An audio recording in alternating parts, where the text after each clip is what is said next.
Bonjour à tous et à toutes, je suis Rebecca Amselem, je suis économiste, je suis activiste pour les droits des femmes et je suis entrepreneuse. J'ai créé la première newsletter féministe francophone qui s'appelle Les Glorieuses il y a maintenant 5 ans. Et aujourd'hui, la newsletter a un petit peu plus de 170 000 abonnés. Et donc, c'est une newsletter que j'envoie toutes les semaines. Et l'objectif de cette masterclass aujourd'hui, c'est de vous raconter comment est-ce qu'on fait en sorte qu'un email qu'on envoie au départ un peu pour rigoler devient un projet entrepreneurial qui fonctionne. Et donc, tout au long de cette masterclass, si vous avez des questions sur votre propre projet ou si vous avez des questions sur la manière dont ça s'est fait et que je ne suis pas allée suffisamment dans les détails, surtout n'hésitez pas à les poser. Avant de rentrer dans le corps du sujet, je voulais parler un peu de l'historique des Glorieuses. Donc, j'ai lancé une newsletter féministe quand le mot newsletter était synonyme de spam et quand le mot féminisme était synonyme de soutien-gorge brûlé. Donc en fait, c'était vraiment pas terrible. Je me souviens que même à cette époque-là, ma meilleure amie, qui est quand même ma meilleure amie et qui m'aime très très fort, m'avait dit ne lance pas de newsletter, franchement c'est chiant, il n'y a que des spams, ça sert à rien, personne ne les ouvre et ça tombe directement dans la corbeille ou dans les spams. Et j'ai décidé quand même de le faire pour plusieurs raisons. Et la raison, c'est que, mine de rien, un email, c'est un usage qui est extrêmement développé aujourd'hui. Et puis même il y a 5 ans d'ailleurs, c'est un usage que tout le monde connaît. Tout le monde reçoit des mails, que ce soit des personnes qui commencent à utiliser Internet ou des personnes qui l'utilisent depuis très très longtemps. Le deuxième avantage à la notion de newsletter, c'est qu'il y a un côté personnel. C'est que quand on envoie une newsletter, il y a un rapport personnel qui se crée avec le lecteur ou la lectrice qui fait que cette personne a l'impression que cette newsletter a été créée que pour elle et pour lui. Et quand je parle de newsletter, je ne parle pas des newsletters promotionnels, pubs qu'on pourrait recevoir notamment pendant les vendredis noirs, mais plutôt les newsletters autoportés. Ça veut dire que c'est des emails où l'intégralité du contenu sont à l'intérieur de l'email. Et encore une fois, si jamais on peut faire le parallèle avec les médias, je ne parle pas des newsletters, juste qui sont un listing d'articles les uns après les autres et dont l'objectif justement est juste de cliquer pour arriver sur le site internet du site web. Donc je parlais de pourquoi une newsletter, parce que c'est un usage qui est déjà utilisé par ailleurs, parce que c'est personnel, et puis de manière assez égoïste, c'est quand même très facile à faire. Il suffit juste de faire appel à un logiciel, que ce soit Campaign Monitor, Substack, Mailjet. Et puis, à partir de là, je pense que tout le monde peut faire une newsletter. Et au départ aussi, très important, c'était gratuit. Enfin, au départ, parce que maintenant, ça coûte quand même beaucoup d'argent, mais au départ, c'était gratuit. Et au fur et à mesure de la newsletter, je me suis rendu compte qu'il y avait d'autres avantages à avoir un média qui soit fondé sur la newsletter. Un des premiers avantages que j'ai découvert, c'est que c'est un vecteur, un médium qui n'est pas dépendant des algorithmes des réseaux sociaux. Les réseaux sociaux, on peut avoir parfois une communauté d'1 million de personnes. Finalement, ça ne veut pas forcément dire qu'on atteint les 1 million de personnes. Alors que si on a une communauté de 1 million de personnes qui sont inscrites à votre newsletter, il y a 1 million de personnes qui va recevoir cette newsletter. Et ça, pour le coup, je trouve ça très important et très utile. Forcément. Et pareil, on n'a pas besoin de faire des partenariats ou d'acheter des publicités sur Google pour faire en sorte d'arriver en première page quand on veut envoyer une info. Et enfin, un usage que je trouve finalement très important, c'est le fait que, contrairement aux autres médias traditionnels, c'est qu'on va apporter le contenu aux lecteurs et aux lectrices. On ne va pas demander aux lecteurs et lectrices de venir sur un site internet, on ne va pas leur demander d'acheter un magazine ou d'acheter un journal. C'est nous qui allons leur envoyer, à partir du moment où ils et elles ont donné leur consentement pour s'abonner à la newsletter, on va leur donner et on va leur envoyer les emails toutes les semaines. Donc on est parti il y a 5 ans, un moment où les newsletters étaient synonymes de spam et le féminisme était synonyme de soutien-gorge brûlé, à un moment aujourd'hui où il y a des sociétés qui lèvent des centaines de millions d'euros pour des entreprises qui sont uniquement fondées sur l'envoi de newsletters. Il y a Axios, par exemple, il y a Morning Brew ou encore The Skim. Et en fait, ces 3 newsletters qui ont fait des levées de fonds spectaculaires ces derniers temps sont fondées sur la même conviction qui est celle des Glorieuses et celle de Gloria Media, qui est la société de production qui produit les Glorieuses. C'est que la newsletter aujourd'hui, c'est le meilleur vecteur pour faire passer une info. Donc aujourd'hui, j'ai créé une société qui s'appelle Gloria Media. Je l'ai créée en fait 3 ans après la création de la newsletter des Glorieuses. J'ai créé la newsletter des Glorieuses quand j'étais en doctorat d'économie. C'était sur la fin de mon doctorat à peu près. Et puis à la fin de ce doctorat, je me suis dit, bon, qu'est-ce que je fais ? Est-ce que je deviens chercheuse ou alors est-ce que je continue ce projet qui commence à susciter un petit peu d'intérêt. Et en fait, ce qui s'est passé, c'est que je suis allée à Pôle emploi, parce que forcément, vu que j'avais plus d'allocation doctorale, j'avais besoin d'aller à Pôle emploi. Et là, j'ai eu une conseillère absolument formidable qui m'a dit, prenez, logiquement, ces 2 ans de chômage qu'on vous doit et utilisez ces 2 ans pour faire fructifier ce projet et utiliser ce chômage finalement comme une espèce d'aide de l'État pour faire en sorte d'avoir un projet entrepreneurial. Et donc à partir de là, je me suis donné 1 an pour essayer de trouver un modèle économique qui pouvait être intéressant pour la newsletter et puis 1 an pour essayer de faire en sorte de l'appliquer. Aujourd'hui, donc du coup, Gloria Media, c'est une entreprise que j'ai créée il y a 2 ans, qui est la première entreprise française de production de newsletter, je crois la seule d'ailleurs.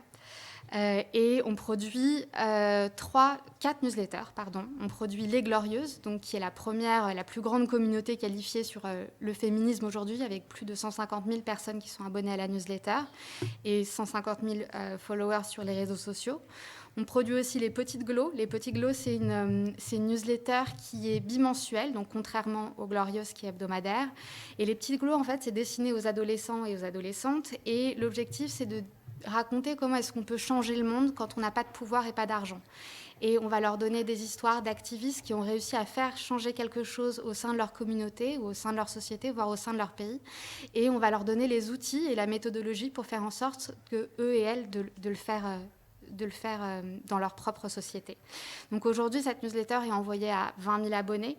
On a essayé pendant un temps de faire un envoi sur la plateforme WhatsApp. Et finalement, ça s'est arrêté, mais on va essayer de le relancer dans pas longtemps parce que c'est un usage finalement qui est quand même plus conforme aux usages des adolescents et des adolescentes. La 3e newsletter qu'on produit aujourd'hui, c'est la newsletter Économie, qui est un format qui est plus long. C'est une enquête. C'est une enquête qui est produite par une journaliste spécialisée en économie en partenariat avec une ou plusieurs chercheuses d'un laboratoire scientifique qui appartient à une université différente dans le monde. Et l'objectif, c'est de mettre en lumière les liens entre l'économie, le genre, la classe et la race sous un prisme économique. Et donc à chaque fois, l'objectif, c'est de faire une collaboration avec le milieu universitaire. Pourquoi ? Tout simplement pour mettre en lumière les travaux de femmes universitaires qui travaillent déjà sur ces questions-là. Et donc cette newsletter est envoyée 1 fois par mois à une base de données de, il me semble, environ 15 000 personnes.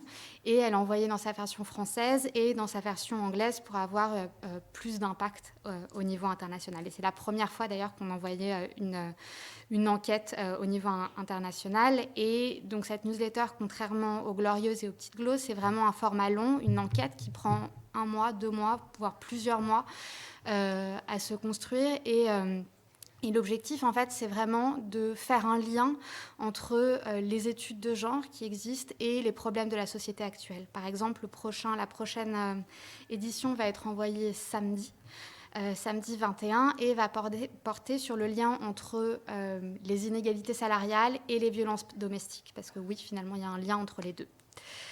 Et bientôt, on va lancer notre 5e newsletter qui va s'appeler Impact, qui va être la première newsletter politique destinée à envoyer toutes les news concernant les événements féministes dans le monde chaque semaine. Et l'objectif de Impact, c'est à terme devenir la première agence de presse spécialisée uniquement sur les questions féministes. Et donc on est en plein recrutement de la Red Chef pour ce projet-là. Et notre objectif, ce sera vraiment d'installer la légitimité tant au niveau national qu'international des Glorieuses sur les faits d'actualité sur les questions féministes. Donc ça, c'est les 4-5 newsletters qu'on a aujourd'hui au sein de Gloria Media. Et en fait, notre objectif avec Gloria Media, c'est de répondre à une promesse éditoriale pour nos lectrices et pour nos lecteurs, parce que oui, il y a des lecteurs. Il y a environ 6% de notre lectorat qui sont des hommes. Et cette promesse éditoriale, c'est de faire émerger plutôt de répondre à des critères de différenciation de notre newsletter. Donc les différentes newsletters reposent sur le même schéma, à savoir qu'il y a un édito que la journaliste ou le journaliste écrit, suivi d'une revue de presse internationale avec des articles qui vont porter soit sur le sujet sur lequel porte l'édito, soit sur des sujets différents. On a aussi énormément de références universitaires au sein de la newsletter. On a un storytelling et une exigence sur le contenu qu'on produit. Et on va avoir une esthétique assez particulière sur la newsletter qui va permettre de distinguer les newsletters de Gloria Media d'autres newsletters. Et en fait, enfin, le dernier point, j'ai envie de dire le point le plus important qui nous permet de nous différencier d'autres newsletters, c'est qu'on est une newsletter qui est engagée, une newsletter qui est activiste. Alors qu'est-ce que ça veut dire ? Ça veut dire qu'on va prendre position pour les droits des femmes, on va prendre position pour l'avancée des droits des femmes dans la société, mais à aucun moment on va être partisan d'un parti politique ou alors d'une personne qui va se présenter à une quelconque élection. L'objet suivant dont je voulais parler, c'est comment est-ce qu'on passe de 5 abonnés à 170 000 abonnés. En fait, c'est assez simple. C'est simple et c'est pas trop simple, mais au départ, c'est assez simple. Donc au départ, forcément, on l'envoie à sa famille. Donc les 5 abonnés, c'est sa mère, c'est son frère, c'est sa sœur, c'est son père. Forcément, c'est les personnes les plus proches de soi et c'est les personnes en qui on a confiance, forcément. Et donc, en fait, au début, ça s'est développé assez rapidement avec les Glorieuses. Et à mon avis, pour plusieurs éléments qu'on n'a pas forcément changé depuis le début de la newsletter. Donc le premier, c'est d'avoir une inscription qui est claire et facile, avec une promesse qu'on tient. Donc on a un site internet des Glorieuses, vous pouvez aller dessus, vous pouvez juste mettre votre adresse mail, cliquer sur la case de respecter qu'on accepte les conditions d'utilisation, et bam, on s'inscrit et c'est tout. Il n'y a pas plusieurs étapes dans l'inscription de la newsletter. Et le deuxième élément très important, c'est la promesse. La promesse, c'est qu'on ne vend pas les données personnelles, on ne vend pas les emails, on n'utilise pas, on n'exploite pas nos bases de données, on ne va pas vendre à des partenaires potentiels le fait de cibler que des personnes qui ont entre 34 et 35 ans et puis qui vont faire ses courses au supermarché le samedi après-midi. Ça, c'est vraiment quelque chose qu'on ne fait pas et qu'on ne va pas faire. Les autres éléments, c'est le fait de faire des newsletters qui sont engagés. Donc quand on a un contenu engagé, ça veut dire que les personnes vont en parler sur les réseaux sociaux. Ils vont dire soit qu'ils sont d'accord, soit qu'ils ne sont pas d'accord, mais ils vont dire quelque chose. Nous, toutes les semaines, on a à peu près 500 emails de personnes qui vont dire « Ah, j'ai adoré la newsletter » ou alors « Ah là là, j'ai vraiment détesté, c'était horrible ». Mais ce qui est important dedans, c'est vraiment l'engagement finalement que ça provoque auprès de notre communauté. Et finalement, le premier vecteur d'inscription à notre newsletter, c'est le bouche à oreille, le fait que les personnes vont transférer la newsletter ou vont en parler à un dîner ou à un Zoom. Voilà, donc ça va être le premier vecteur, c'est le bouche à oreille. Et donc c'est pour ça qu'on a créé en haut de la newsletter un bouton qui s'appelle « Recommander à une amie ». Et donc ça, les gens cliquent sur « Recommander à une amie » et ça permet de faire en sorte que... en fait, les gens, juste, ils utilisent la plateforme en inscrivant les adresses mail de leurs amis et ça leur envoie directement un mail pour leur proposer de s'inscrire à la newsletter. Et enfin, quelque chose qu'on a développé ces derniers temps et que je trouve assez intéressant, c'est le fait de faire des concours. Et donc, par exemple, de faire des concours pour gagner un livre ou pour gagner un objet qui pourrait intéresser notre communauté. Et donc, pour participer au concours, on demande aux personnes de s'inscrire à la newsletter. Alors, forcément, elles peuvent se désinscrire tout de suite. Ça, il n'y a évidemment pas de problème, puis on ne vérifie pas du tout. Mais du coup, ça permet d'avoir un engagement supplémentaire de la part des personnes. Et au-delà de ces 170 000 personnes, ce qui est important, à mon avis, c'est d'avoir une communauté qui est engagée. Nous, on a un taux d'ouverture qui est aux alentours de 60%, parce que c'est une newsletter qui est autoportée. Ça veut dire que l'intégralité du texte est à l'intérieur de la newsletter. On ne peut pas le retrouver ailleurs. Et parce qu'on on demande régulièrement à la communauté de s'engager pour faire en sorte de garder un lien avec cette communauté. Donc, soit à travers des pétitions qu'on leur demande de signer, et surtout avec un bouton hyper important qui est le bouton désinscription, qui est hyper lisible et hyper facile d'accès. Ça veut dire que ça permet à la newsletter de rester saine et donc de ne pas tomber dans les spams ou de ne pas tomber dans l'onglet promotion ou ce type de choses. Ensuite, la partie suivante que je voulais aborder, c'est comment est-ce qu'on fait de l'argent avec des newsletters. Donc on fait de l'argent, c'est assez simple. Il existe une économie des newsletters avec plein de modèles différents. Il y a My Little Paris, que vous connaissez forcément, et donc le modèle économique repose sur une box qui est envoyée au public tous les mois. Il y a Substack, qui offre une solution technologique aux personnes qui veulent faire leur propre newsletter et qui va prendre un pourcentage sur l'argent qui est récolté via leur plateforme. Et il va y avoir Axios ou Morning Brew qui vont faire des contenus promotionnels sur leur newsletter ou alors juste le sponsoring de leur newsletter. Et il y a aussi The Skim, qui est une autre newsletter américaine dont l'objet sont, ou en tout cas dont le modèle économique sont les objets dérivés ou encore les événements qu'ils produisent. Nous, on a choisi le modèle économique suivant qui est en fait un peu un combo de tout ça. À la fois, on a le sponsoring de newsletters, donc ça veut dire que les newsletters sont présentés par des marques. Donc, qui sont ces marques qui sont présentes dans la newsletter? Ce sont des marques qui ont déjà une stratégie d'engagement auprès des femmes et qui veulent faire en sorte que notre communauté de prescriptrices soit au courant de cet engagement. Ça va être sinon des marques ou alors plutôt des startups qui vont produire des produits, des biens ou des services qui peuvent vraiment améliorer la vie des femmes. Ou alors ça va être des entreprises qui ont des événements et qui veulent des événements qui peuvent intéresser finalement notre communauté de prescriptrices. Donc ça, c'est le premier élément, donc le sponsoring de newsletters. On a aussi le sponsoring de nouvelles newsletters. Donc toutes les nouvelles newsletters qu'on produit ont un sponsoring pendant au moins 1 an avant le début et avant le lancement de cette newsletter. Le troisième élément de notre modèle économique, ça va être la marque blanche. On accompagne des médias qui veulent créer leur propre newsletter et des nouvelles newsletters. Alors pourquoi les médias créent leurs newsletters différentes de ce qu'ils ont aujourd'hui? Parce qu'on se rend compte, et notamment grâce à des études qui ont été faites par le New York Times, que les newsletters, c'est le premier vecteur de transformation d'abonnés gratuits en abonnés payants. Enfin, plutôt de visiteurs gratuits en abonnés payants.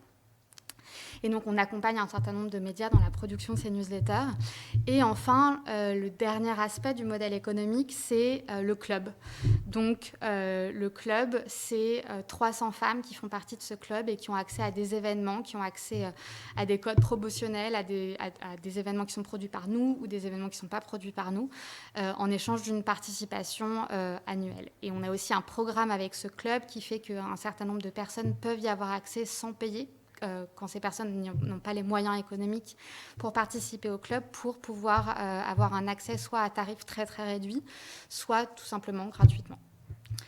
Donc ça, c'est la fin du modèle économique des Glorieuses. Et en termes de modèle économique et en termes de perspective, pour le modèle économique, on vise dans les 3 prochaines années une croissance assez forte qui est notamment fondée sur l'évolution des pratiques des lectrices et des lecteurs. Donc on vise de passer de 170 000 abonnés à 1 million d'abonnés. En termes de modèle économique, on fait en sorte de faire évoluer ce modèle pour être moins dépendant du sponsoring et créer notre propre source de revenus, donc avec le club, pour faire en sorte que ce club devienne vraiment la première source de revenus en termes de modèle économique. Et le troisième élément, c'est en termes de bien-être au travail, de faire en sorte que les personnes qui travaillent pour ce média ne ressentent pas l'anxiété ambiante, ne ressentent pas que ce soit agréable de travailler dans ce média. Et enfin, je voulais terminer cette présentation sur le fait, puisque le titre de cette présentation, c'est le succès et comment est-ce qu'on devient une newsletter engagée à succès. Je pense que le succès vraiment de Gloria Media et des Glorieuses est fondé vraiment sur l'équipe des Glorieuses, donc Caroline, Dylan, Inde, Chloé et Anne-Dominique. Vraiment, pouvez-vous bosser extrêmement fort pour faire en sorte que ce projet soit un succès. Et il y a d'autres éléments aussi qui ont permis de faire en sorte que ce soit un succès. Le premier, c'est le fait qu'on ait eu la bourse émergence, donc la bourse du ministère de la Culture. Donc si vous êtes de jeunes entrepreneurs dans les médias, je vous encourage vraiment à postuler pour faire en sorte d'avoir cette bourse émergence. Ou encore un réseau de femmes extrêmement bienveillantes, donc que ce soit des entrepreneuses, des artistes, des politiques qui ont toujours été là pour soutenir ce projet éditorial. Avant de prendre vos questions, je voulais juste vous donner mon email si jamais vous êtes entrepreneur ou entrepreneuse dans les médias. N'hésitez pas à m'envoyer des questions. Ça fait 5 ans du coup que je bosse sur les questions liées à l'économie des newsletters et comment créer un média. Et en vrai, j'ai vraiment galéré pour en arriver là. Donc, mon mail, vraiment, si vous avez des questions, n'hésitez pas. Mon mail, c'est Rebecca, donc mon prénom, .amselem@lesglorieuses.fr. Et vraiment, pour n'importe quoi, n'hésitez pas à m'envoyer un mail. Je ne vais peut-être pas répondre dans l'heure, mais je vais répondre dans les 2 semaines. Peut-être 3, mais 2. Je vais essayer. Merci beaucoup. Et du coup, je propose de passer aux questions. Donc, je lis les questions et j'y réponds. Cool. Alors, est-il possible de vous proposer en tant que journaliste des idées de newsletter à lancer et d'être ainsi intégré à Gloria Media avec ce nouveau projet ? Carrément, avec grand plaisir. Pour l'instant, on a effectivement les 4 newsletters dont je vous ai parlé, la 5e qui est donc Impact, mais on est toujours à l'affût de nouvelles idées de newsletters, donc avec grand plaisir pour nous envoyer ça. Du coup, nous envoyer l'email à l'email que je vous ai dit précédemment. La seconde question, c'est bonjour Rebecca, vous avez mentionné, je crois, le recrutement de la prochaine Red Chef. Votre équipe est-elle exclusivement composée de femmes ? La réponse est non. On a 6 personnes dans l'équipe actuellement. On a un homme qui est en charge du développement des lectorats et du commercial, qui s'appelle Dylan.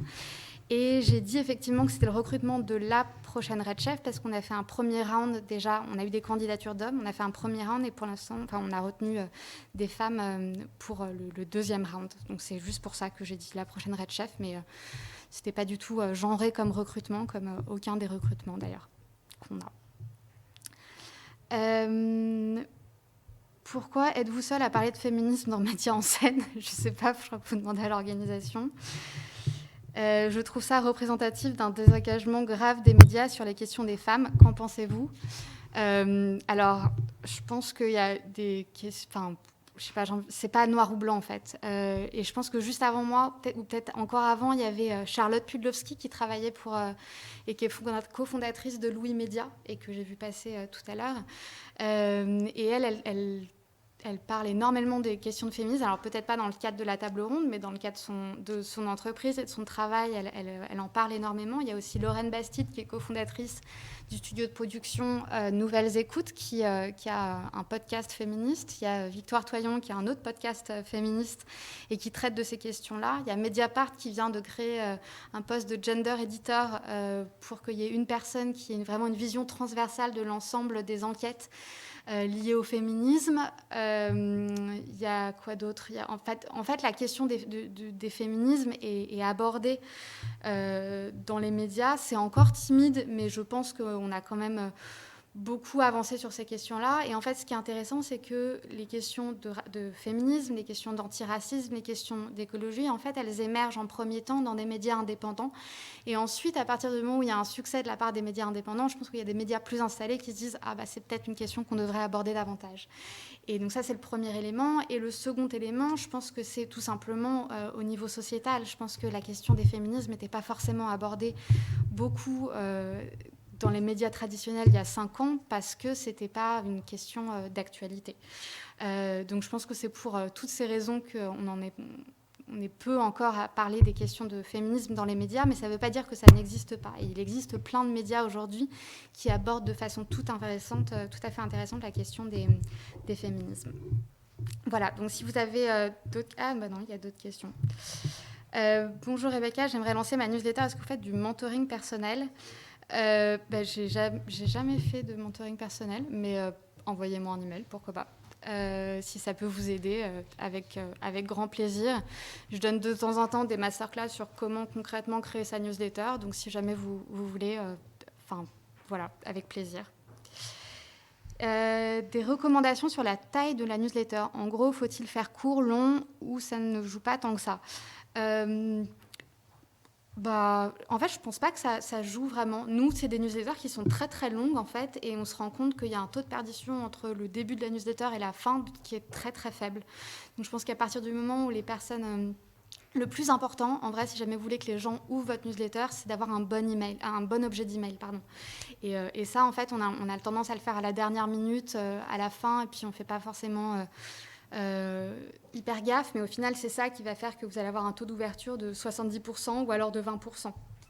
Il faut vraiment faire en sorte d'avoir un objet d'email qui soit attractif.